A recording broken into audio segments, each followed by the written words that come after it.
It's that time of year again, winter time. Hey, what's up everyone? It's your buddy Matt here. Welcome back to my channel. If you're like me, your snowblower is not yet tuned up for the season. But alas, stick around, this video is for you.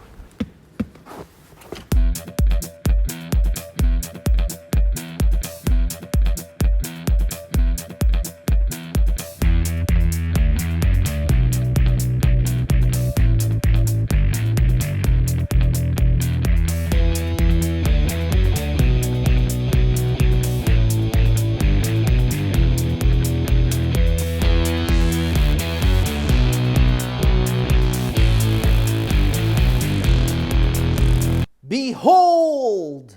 I have put together for you today a wonderful assortment of old snowblowers. Wait a second, old? But what if I have a brand new snowblower? Wait a second, a brand new snowblower? Like, are you serious? If you have the money to buy yourself a brand new snowblower, or even like if you bought a snowblower in the past 10 years and you're the first owner, you're probably not watching my crappy little YouTube video on how to maintain these old beasts. I mean, why don't you get one of your servants to do it with all of your money, all of your precious, precious money? I'm just playing with you. In all seriousness, you can stick around and watch. Maybe just sit there in the corner sipping on your champagne and try not to get too much in our way.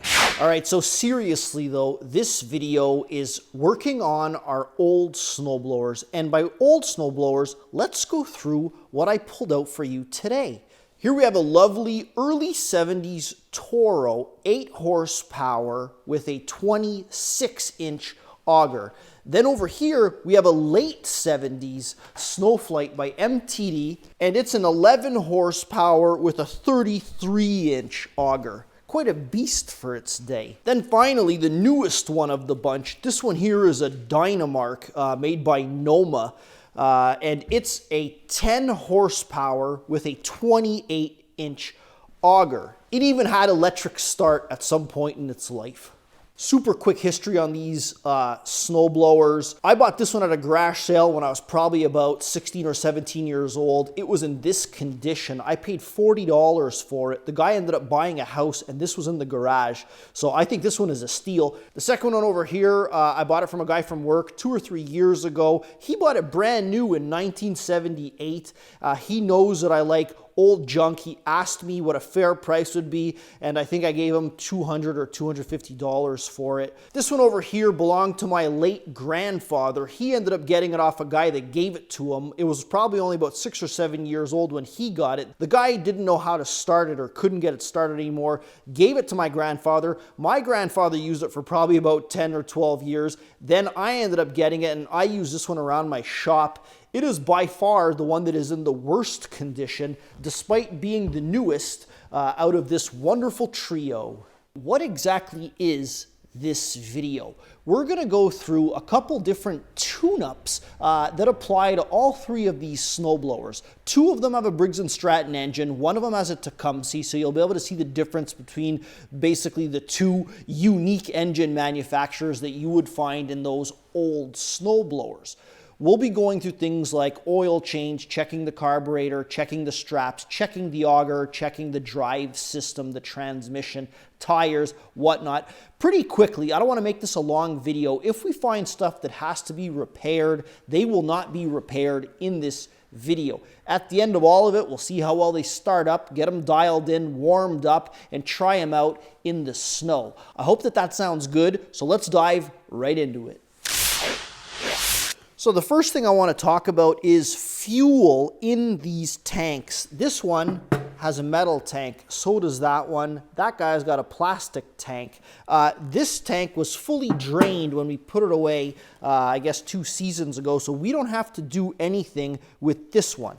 As for the plastic tank, I took a little whiff, and the gas, although very little left in it, smells pretty good. It doesn't really matter that there was a little bit of gas left in it because it's a plastic tank and it won't corrode. If you have something like a metal tank, either you leave it completely full or completely empty. Anything in the middle will allow for condensation to start corroding the section that's in contact with air. So this guy we'll consider to be ready to go. When we look at this tank over here, I did the unthinkable. I left probably about half a liter of gas in here, and it sat for 2 or 3 years. Although I use ethanol-free, high-octane gasoline, and I put booster in it, it's pretty good practice to drain them out when you're done with them. That or keep them completely full if you know you're going to be starting it within the next year. And I took a whiff of this gas. It actually doesn't smell all that bad. But for the video's sake, what we're going to do is we're going to drain this tank out. If your snowblower hasn't ran in over a year, or if you know that it's had ethanol gasoline in it, you should drain it out in order to put odds on your side to get this thing started properly. Now, most old snowblowers underneath their tank have a fuel shutoff valve. Either if it's old enough, you'll have a metal one like this or a plastic one like this. But it's always good practice to use this valve to shut off your snowblower. You shut off the gas valve, you allow the machine to fully starve. This could take 3 or 4 minutes, but that way there you know that there is no more gasoline in your carburetor. With the gas valve shut off, I remove one of these clips and pull the line off, and we're gonna catch whatever comes out in a little catch pan. Now I open up the valve and we should be able to drain the tank out. So once we're done draining that out, properly disposing of it, we go ahead and reconnect it. By the way, this is also a really good time to change the gas line filter if you have one. I do, but I'm just a little too cheap to go ahead and change that. But you can go ahead and change it. If you know that it hasn't been done in a long time, I don't think you have to change them every year unless your tank is especially nasty or your gas is. But if you end up keeping your things relatively clean, you don't need to change them every year.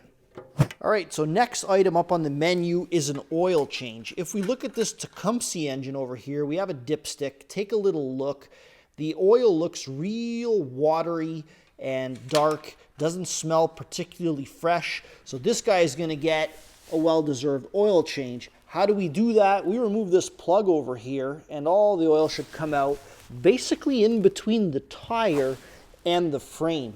This old Briggs has a dipstick as well. We'll take a little look. And this guy looks pretty nice. I have a hunch this oil would have been changed and not really ran. If we wanted to go about changing it, same thing. We remove this cap over here, and we have a little bit of room between the tire and the frame for that oil to fall into a container somewhere that you'd place on the ground. In the early 70s, however, we didn't have the luxury of a dipstick. Some of these smaller Briggs and Stratton motors, or older ones at least, you have to come and check the oil right down at the crankcase. You just remove this plug, and what you want to see is oil up to almost the top of the threads. This guy's a little bit low on oil, but you can see it there. That's that dark stuff. I know that this thing hasn't had an oil change in a little while, so we're going to go ahead and do that.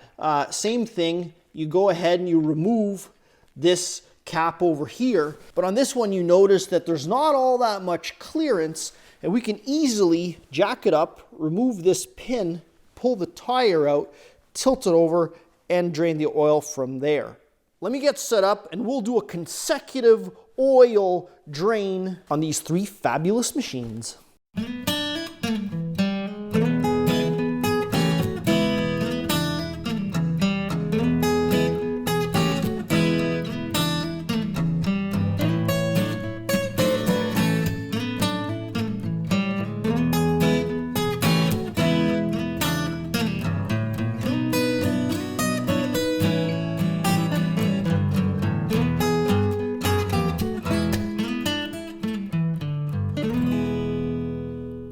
So as you can see, there's more than one way to skin a cat when it comes to setting yourself up to drain the oil out of these old snow throwers.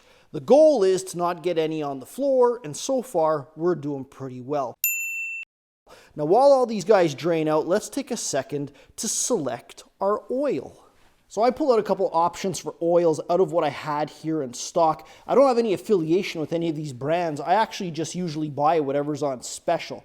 When you look at what an old snowblower runs on, it usually runs on what they call 30 weight oil. If you notice, the second number of all these bottles is 30, And that's the actual weight that this oil is when it's at operating temperature.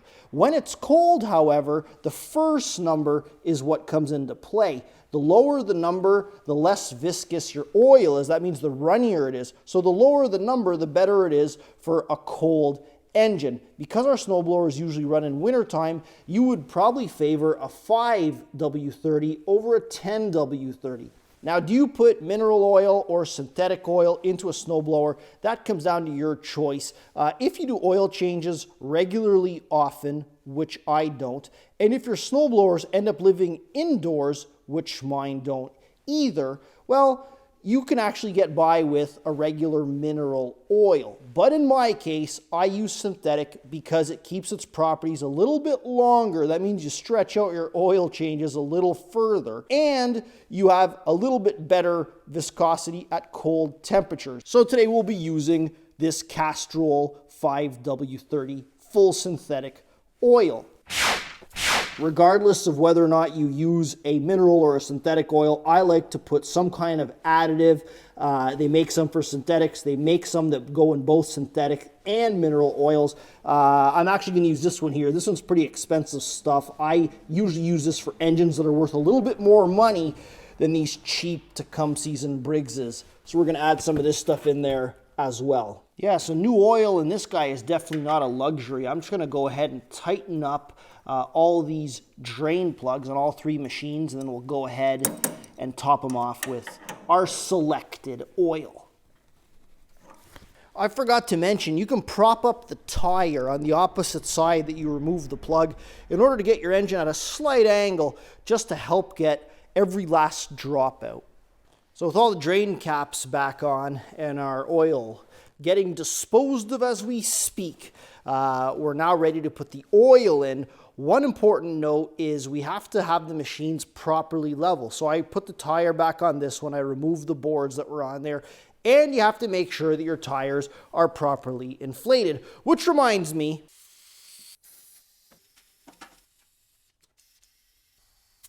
so like we said, an engine that doesn't have a dipstick will be filled from this crankcase filler down here. I have this nice little funnel that fits right in there, and we just go ahead and pour it in up until the oil reaches just about the top of the threads.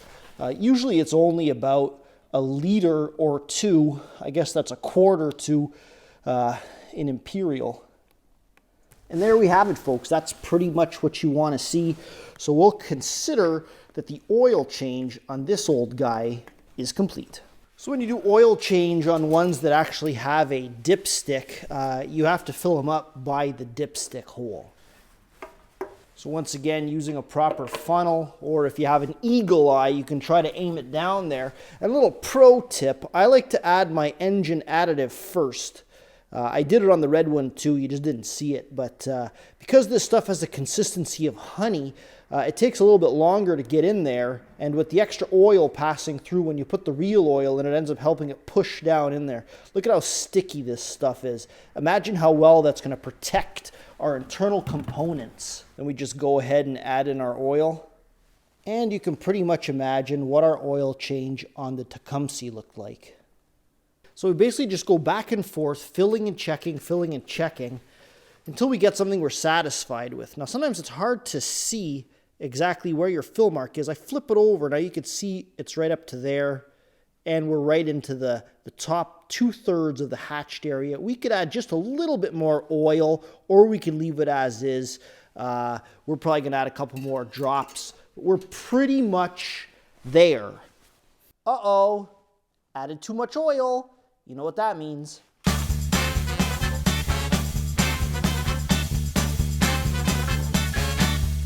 Perfect. So it's really important not to overfill these guys. If you do, you got to go and drain them back out just a little. You kind of crack them open, you drain a bit, you check, you drain, you check. And that way there you know that you won't build up excessive crankcase pressure. If you have too much oil, it'll start coming out of areas that you don't want it to come out of. The best thing to do is not overfill it in the first place and take your time. So the next thing we're going to want to look at in this handsome trio of snowblowers are the carburetors. Now these old Briggs and Stratton engines, whether it be this one or this bigger one over here, have what they call updraft carburetors. This thing right over here. I did a video on rebuilding one of these on the cheap. I'm going to link that up over here. That way there you can go check it out if you feel like tackling one of these model carburetors. Another model of carburetor is one that you would see on something like this Tecumseh over here. If you look way down underneath this kind of shielding, you can see that the carburetor lives under there. Now we're not going to go in depth on how to rebuild one of these carbs, but I will show you a quick trick. If this thing's been sitting for just a couple years, something you can do that might get you out of trouble without having to perform a complete rebuild. If you find that you have to do the complete rebuild, well, maybe find another video specifically on that. Now you don't have to do this, but I'm going to remove this shielding over here in order to give you a better view of the carb, but you can just go ahead and leave it on and just work from down here. So as you can see, here's the carburetor. If you noticed, I guess I would have at some point condemned the primer bulb on this guy. No big deal, started up with the choke. What you're going to want to do is take off this float bowl in order to check and see whether or not the float is stuck. If your engine isn't starting because it's not getting any gas and it hasn't been sitting for too long, you'll be lucky if maybe only the float is stuck. So we're going to want to mark where this float bowl is with regards to the carburetor body because we want to put it back on exactly the same way. You can take a screwdriver and scratch it. I just use a little paint mark. Then you remove the screw from the bottom. I have the gas valve shut off, but there might still be a little bit of gas in here, even though there shouldn't be because I always shut it off by turning off the gas valve. So we remove this guy over here. Watch out not to touch any of the adjustments. Carefully remove that bowl. As you can see, mine is super duper clean because I always shut off the gas valve to turn off the snowblower. Okay, so I don't know if you guys can see that right there. That's the needle valve. As gas leaves your tank and goes through the fuel line into the carburetor, it comes past that needle valve, filling up your float bowl. Once the float bowl is full of gas, it allows this float to come up, sealing off, basically pushing that needle valve up and sealing off the gas coming in. As your engine burns up gas, this float comes back down, allowing more gas in, and it goes back and forth like this in this wonderful process. If your carb's been sitting for a little while, not long enough for all the ports in it to get clogged up, but just long enough for that needle valve to stick up here in the closed position, you can have an issue where gas will not enter your carb, therefore your snowblower won't start. So the remedy, once you've gotten to this point, is just to make sure that this guy's free. You can shoot a little bit of carb cleaner, you can clean it out with fresh gas, whatever you'd like, and then be careful to push it back in the hole. You might have to pull this pin out over here to remove your float in order to place it back on so it goes back in properly, and then reassemble your bowl as you took it off. And if you're lucky, that might solve your issue. I should add that it's also a good precaution to do that every once in a while, or if you never opened it up, just to make sure that you don't have all this sludgy residue in the bottom of your carb. You can see this thing does have a little bit of residue. We're going to clean that off, but they can be much, much worse.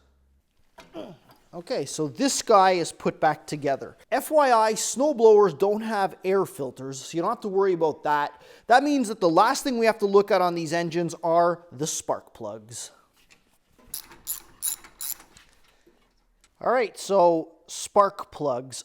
There are two schools of thought when it comes to spark plugs. The first one is that they're only a couple dollars and it's a wear part that you should replace most probably once per season. Then there are those, like myself, that believe that spark plugs are things that do eventually wear out. However, their lifespan is surprisingly long. You can just inspect them, clean them, and reinstall them and get years of service out of them. So you can do what you want. You can just systematically change them. We're going to look at all three of the plugs on these blowers and determine if we're going to keep them and clean them or junk them and change them. So the first guy we're looking at here is on the 11 horsepower Briggs. You can check your manual or you can check and see what plugs goes in the engine. Ultimately, as long as the threads aren't longer than the threaded hole in your head, in general, you can kind of use any plug you want. I don't think these engines are very fussy.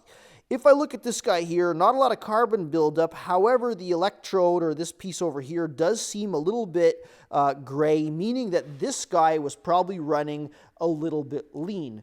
We're going to brush this one up and reinstall it and make sure that we adjust that carburetor so it's a little bit richer in order to get a nicer color on this guy. Our good old Tecumseh over here, as I said, this is the one that's in the worst condition out of all three. Again, a champion plug.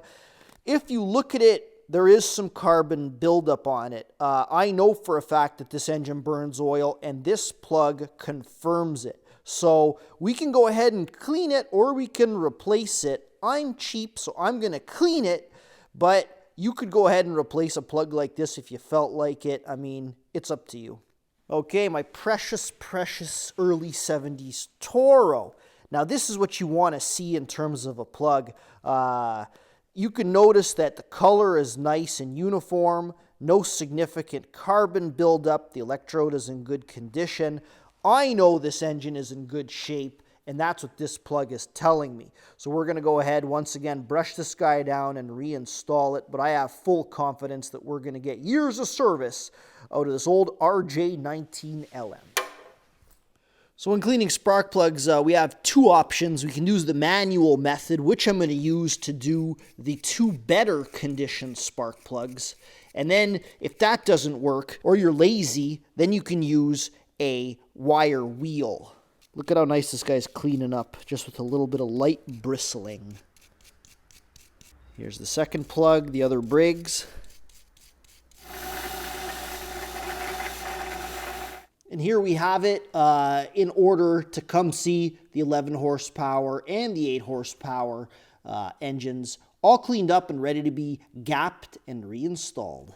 Okay, so what is gapping a plug? Essentially, the gap is between this base part and the top of this electrode over here. And what you want to get is any type of gapping tool. These are just standard feeler gauges. They make a whole bunch of different models, and all you want to do is make sure that that gap is the proper one. What's the proper gap? These old engines, usually it's about 35 thou. So that's 35 thousandths of an inch. I don't know what that is in millimeters. I just combine my 17 and 18 thou together, and we go ahead and we gap it.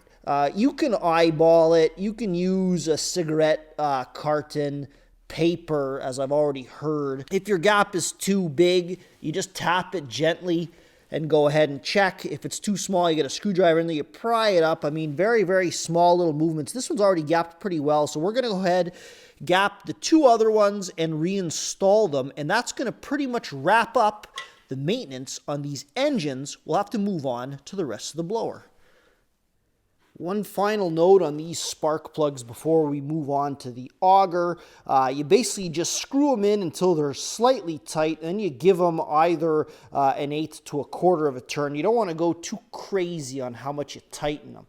All right, so as you can see here, we have the feat of strength that is underway, a showdown between all three machines. And right over here, we can see that we're working on the auger system and everything else that is not the engine. But you guessed it, that's going to be in part 2. That means that we're done for today's video, part 1, everything that has to do with the engine. The next one's going to be everything that's not the engine, as well as the feat of strength. I hope you enjoyed this video. Signing out.